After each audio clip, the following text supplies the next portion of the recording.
Okay, today we are going to introduce you to the Red Barn Railroad, which we call the Red Barn Railroad because it is in the loft of a red barn.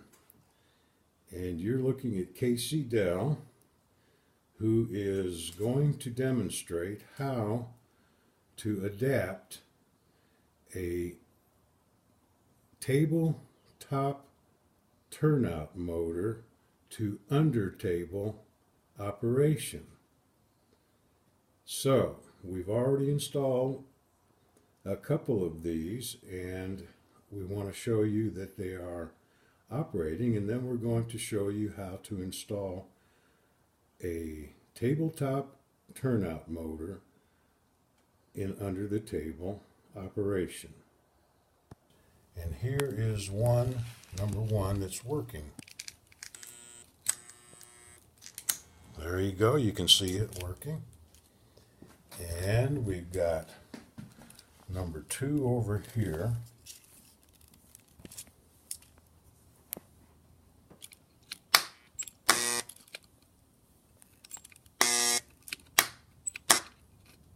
There it is.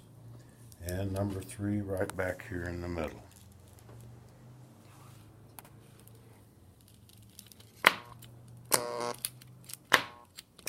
Okay, that's 1, 2, 3. Now I'm going to take you underneath the table and show you what these motors look like when they're mounted under the table. And if you can see that, they're actually mounted vertically so that the switch arms from the motors go up through the table and activate the switch. So now it's not a difficult installation, and Casey will now show you how to install the next one. Okay, so the rest of our video, Casey is going to now demonstrate how to actually install one of these tabletop turnout motors into our layout, our HO layout, the Red Barn Railroad. And Casey, show him the motor. Now he has taken that off of one of the turnouts that we had on top of the table, and now that's the turnout he's going to install this to. Casey, if you want to describe everybody what you're doing, go ahead. So before we start installing the motor, we'll want to cut off these side appendices. I'm going to do a little trim job on the motor itself, just using some wire trimmers. And you notice then we'll mark where we'll have to cut. I'm going to use a magic marker.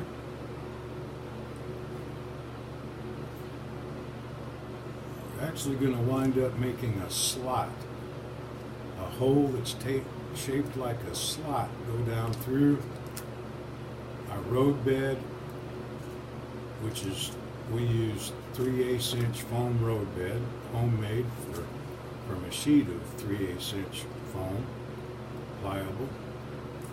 Then once you're done marking the two sides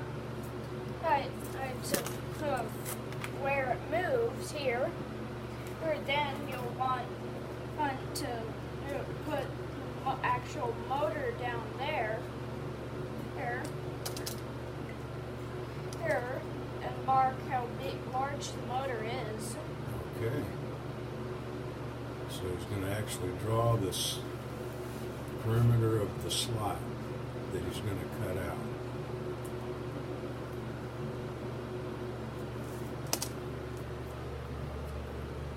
If you can see it. Okay. Now, first thing you use is the carpet knife to cut through the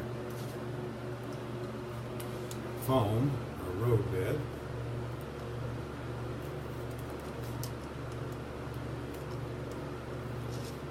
very simple to use.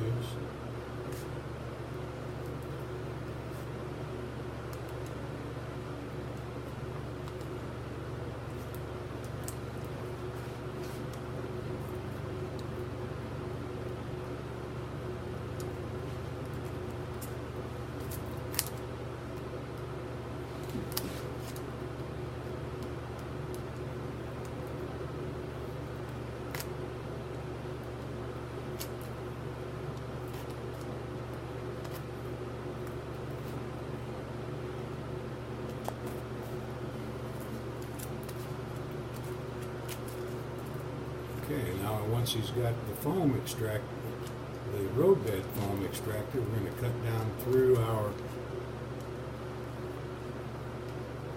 tabletop foam, which is 1 inch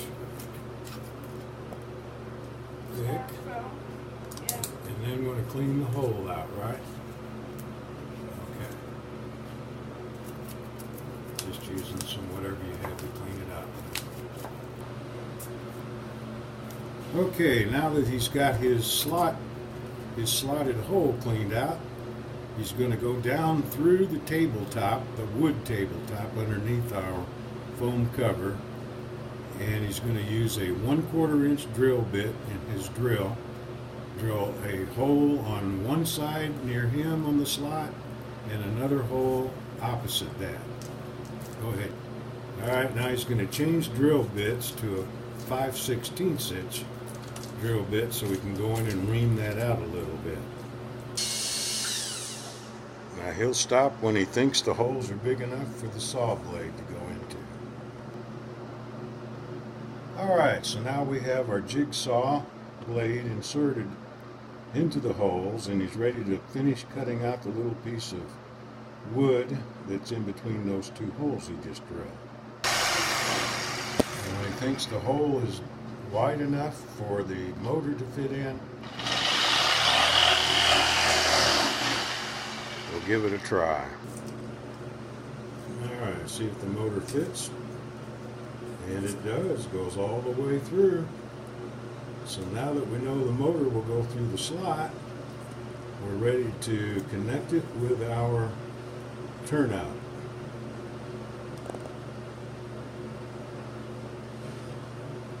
We need young eyes for this.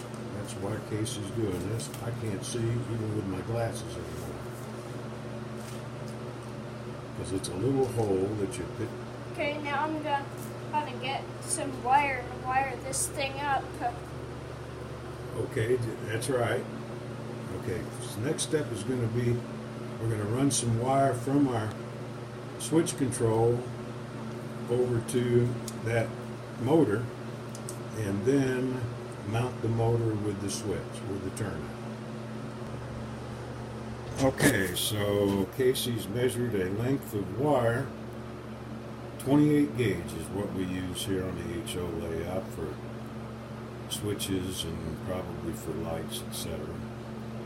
But now he's just going to strip those three. It's a 3 connection wire, and he's going to put that on the 3 connector screws at the switch motor. Okay, so with the wire stripped, it's just a matter of a standard connection to the switch motor itself. So I think everybody knows how to do that. Alright, once he has his switch motor wired, we come back over to our control switch panel and wire the other end of that wire into a selected control switch. Okay, once we've got both the motor wired, the switch motor wired, and the other end of the wire to our control box switch toggle, then we're going to give it a test and see if it steady.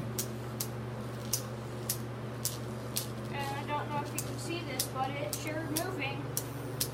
All right, we've got a successful test. Sorry about the wiggly picture on the motor itself. So now it's time to go ahead and set the turnout onto the switch, and that's just a little bit of a exacting process. Okay, Casey's mounting the motor from under the table, putting a little piece of foam, roadbed foam, in next to the motor to wedge it in while he sets his turnout.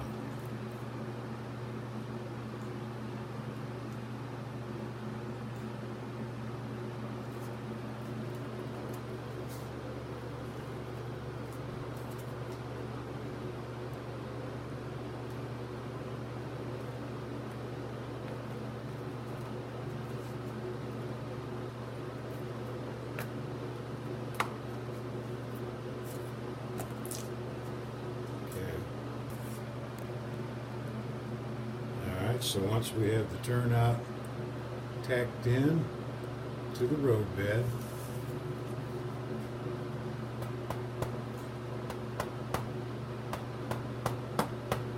we'll give it a test.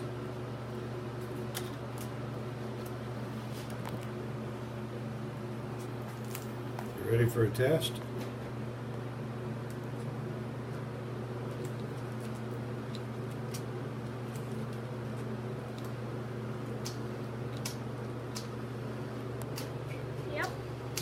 Working. And we're operating. All right, successful operation with the Red Barn Railroad. Now, to secure the motor and hold it in permanent position, we're just going to take a little bit of liquid nails from underneath the table, squeeze it up into the slot next to the motor, and let it dry. Casey's small enough because he's only 10 years old, he can get under the table.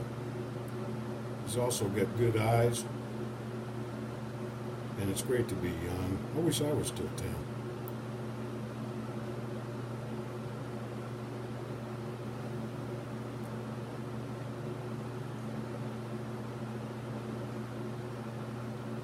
And now we're done. Okay. And now to just see this operation operating. Okay. That's how you install a tabletop switch motor, turnout motor, and adapt it to under table use.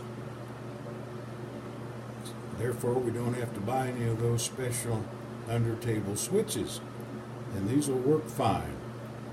Casey, this chief engineer of the Red Barn Railroad, did it all by himself, 10 years old, and I would say the total time was somewhere between 40 and 45 minutes.